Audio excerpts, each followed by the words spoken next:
Thanks again for coming, and thank you to Piero for inviting me to be here. I wanted to focus a little bit tonight on my work as a cellist and a vocalist. As he mentioned, I've done more multimedia work and opera, and I like to incorporate visual art into a lot of my work. My background is classical music as a child growing up. But I took a long break from music and studied product design, actually. So the Vanessa's world of the machine shop is very familiar to me. And I explored design and worked as a designer. And what that really brought to me was the creative process. And eventually I found myself back to music in the experimental music realm. So I was putting those two worlds together and just felt that the most important thing was for me to share music and to perform and to compose. So my title is Multiplicity of Roots, and so this kind of comes from the idea of a viewed approach to making music, and also the idea of roots. Where do you come from? What generates your intentions, and what influences you?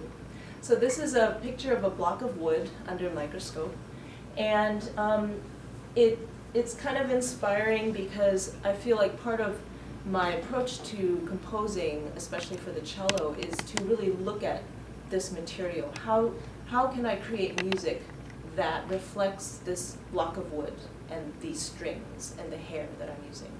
And of course there's many traditions that you can draw upon. There's Western classical music where the instrument comes from. There's also Asian music, there's African music, and all of these things are now just in the mix of music making today. But for me, looking at the material, I wanted to get to how could you actually detach that instrument from its cultural, from its historic roots, and try to look at it in a new way, look at it in a fresh way. If I discovered this instrument in the forest one day, what would it have sounded like as a tree even, before it became the instrument?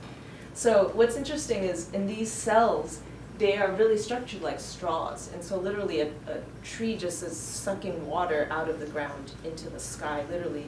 And I like to think of that as a metaphor too for channeling sound, because that's what it is doing, and the sound channels back into the instrument and quite literally shapes the cells of the material. So I'm going to play a little video here, and this is a piece called Night Watching, and it's on this album I have called Venice is a Fish. And I used a form of scordatura. Are there any composers or musicians among you? Wow, okay.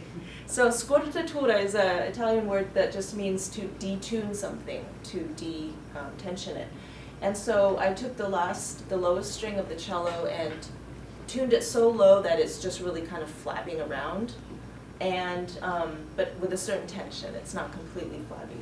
And then the highest string, the A string, is tuned down one whole step. And then that allowed me to create a particular noise, which you'll hear. And I also added what's commonly known in now modern music making as a preparation. So I use a piece of tin foil on the A string, which gives kind of like a hi-hat sizzle when I pluck it. So this is a song I wrote called Night Watching. I'll play just a little bit of it.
basic instrument and trying to explore and expand the sound possibilities. So I want to talk a little bit about another approach. So that's sort of dealing with the physical quality of the instrument. Sometimes using it as a percussion instrument, sometimes really, messing with the strings and the wood. Another area that's really interesting to me is timbral composition. So for those of you who don't know, the timbre is really the overtone content of any sound. So what makes my voice different from Piero's voice, for example, if we were both to sing the same exact note, the same frequency, would be the overtone content of that. So the overtones are these other frequencies going on. So this is a map from a physics paper that was published on the overtone content of a cello playing an A string. So that's the very top high note. And the A string is 220 hertz. So that's that peak at the very bottom. And then up here you get the overtones. And those occur at even integers multiples of 220 hertz. And so that's what gives you that kind of a sound. That sounds like a cello. And what's interesting is slight variations in technique. So if I play the bow closer to the bridge, that gives you a slightly higher spectrum here because you get these like higher overtones popping out just because of the way the string is played. So that's called sul ponte, another technique that just has a different color of sound. Sul tasto is on the fingerboard that gives kind of a more muted sound. So you can see here there are fewer higher overtones in the sound. And then also, I mean, these are like really subtle changes, but composers use these quite often. If you play the same note that instead of on the A string, you play it on the neighboring string and you finger it, that's going to give you another color, even though it's the same exact note. So that's the cello on the D string, and again, the overtones are going to be different. And here is that same note on an alto sax. So just to show you, the timbre is about the overtone content. So when I'm singing and playing, then I feel like what's happening in that realm of the spectrum and the frequencies is the voice and the cello are merging into this new timbre, like a new conglomerate timbre. I like to think of it. Now, often people say, oh, you sing and you play, so you're singing over, like a guitar might just like you're playing chords or you're playing bass notes. Sometimes I do that, like in night watching, I was singing a melody over a cello accompaniment. But also what I really like to explore is this really tight weaving of how the voice and the cello can merge and often become a completely different sound. And here there's an interesting diagram showing how just changing the tongue position and the vocal cavity in your mouth and singing alters the overtone content as well. So I'm going to play a little bit of a piece here called Proud Monster, and this is from a collection of songs that are called The Unlearning, and they're each miniature songs inspired by Goya's Disasters of War etchings, which I wrote for myself and a violinist, extraordinary performer, Carla Kilstead, who also sings. So here is more of an illustration of how weaving those two, in this case 4 instruments, 2 voices, violin and cello, can result in different timbres.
So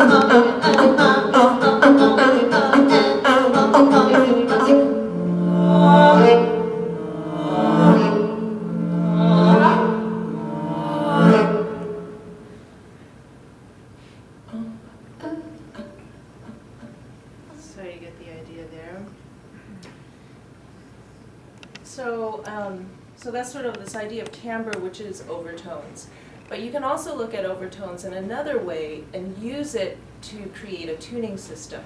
So most of what we listen to in Western music, from pop music to classical music, is based on a 12-note scale. So if you look at a piano, there's 12 tones in a scale. And those notes are exactly the same distance apart. So if you play any two notes, the frequency difference between those are going to be the same no matter where you go. So that's a development of hundreds of years of evolution in the musical practice. And a lot of that came so that people could start to modulate keys on a keyboard and play from one key to another. If you look at old music like Gregorian chant, a lot of it's in one key. And so you would be using the scale that belonged to that key. But once you started to change keys, the notes in that scale, in a natural world, in the physics of the way those notes vibrate, they don't always match the ones in this key. It's just something that a lot of people, we've forgotten because so much of the music is written in 12-tone music. So what I've started to explore is, especially with the string, it's so natural and easy, is looking at the natural harmonics of a vibrating string. So the nut is the top of the cello where the string terminates, and the bridge is this bottom part. So if you think of the string vibrating, so at an A it's 220 hertz. And you cut the string in half. So if I put my finger exactly in the middle of the string, that's going to double the frequency. So the pitch is inversely proportional to the string length. So here we've got an A, and if I cut it in half, I've got an octave. So that's an octave A above my 220 open A. So on a cello, you might have heard on cellos and harps and guitars, there's such things like a harmonic note or a flageolet. If you lightly touch the string, you don't press it all the way down, and you hit it or you bow it, it creates kind of like this bell tone. And what you're doing is you're exciting, if I go back, you're exciting that frequency. So it's creating the overtone. If you press it, then you're also, for example, you would excite this wavelength, or you would excite this wavelength.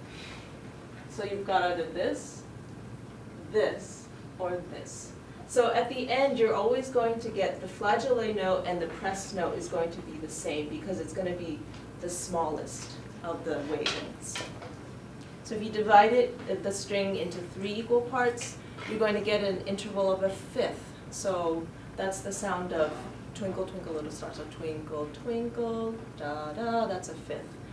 Now, when you play that on the piano, it's not perfectly that interval. It's not perfectly a third of that wavelength. It's actually a little bit lower.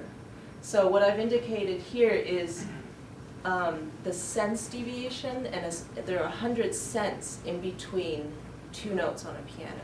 So that half step, you can also divide. You can divide it infinitely, of course. But in this terminology, 100 cents is the distance between one half step. So those fifths are actually 2 cents wider in this physical system, in this natural physical system. And you can keep on dividing. So if you divide it into fifths, then you have what's known as the interval of a major third. Now again, in the equal Western tuning, it's a little bit out of tune than what this frequency would generate by natural divisions. And going on the 7th, this is commonly known as the flat 7, or the blues 7. That's a common note in the blues scale. And on. So I've mapped this out for the cello up until the 13th overtone. When you get higher, it's really hard to hear on the cello because the string isn't long enough. If you have a bass and a longer string, then you actually can get much higher partials easily.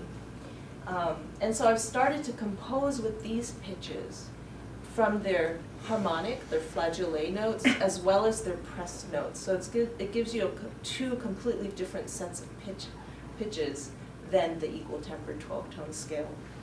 And what's really interesting is when I was starting to research this, I discovered that actually one of the oldest instruments, this is the Chinese qin, is based on that same system. And so the method of playing is literally playing both harmonic notes, the flageolets, and pressed notes. It's a really beautiful system, same thing. So this is like a map of the pitches of the qin, where they've noted, if you see above, it says flageolet tones, and they're noted in fractions, because that is a fraction of your basic main length. And then the solid markers are the subtones. So I wanted to play a little bit from this score, which I composed with my partner and I, who's here, Ellen Fullman, who's also given a couple laser presentations. And she has created an instrument called the long string instrument, which you'll see shortly in a video.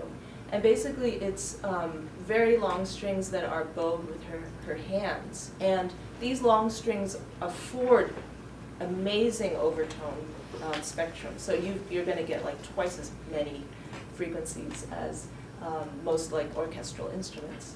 And so the musical world is really very focused on using these harmonics and using these sets of pitches to create various harmonies.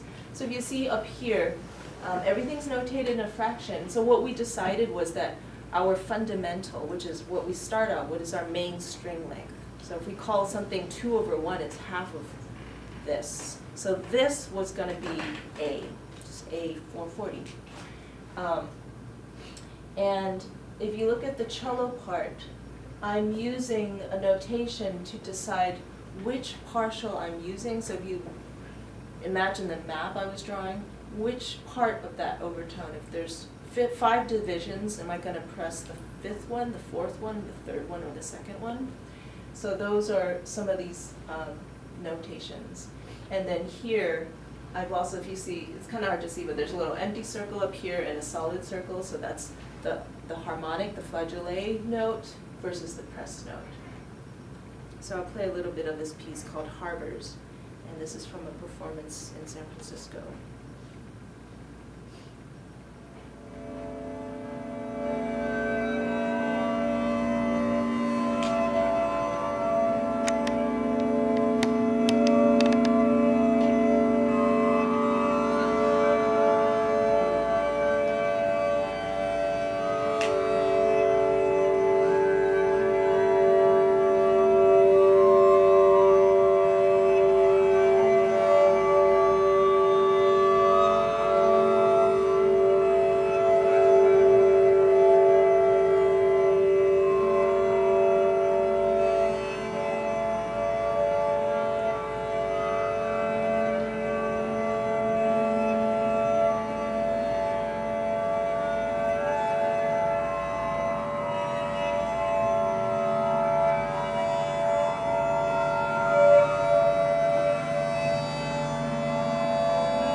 So that's a little bit about my work.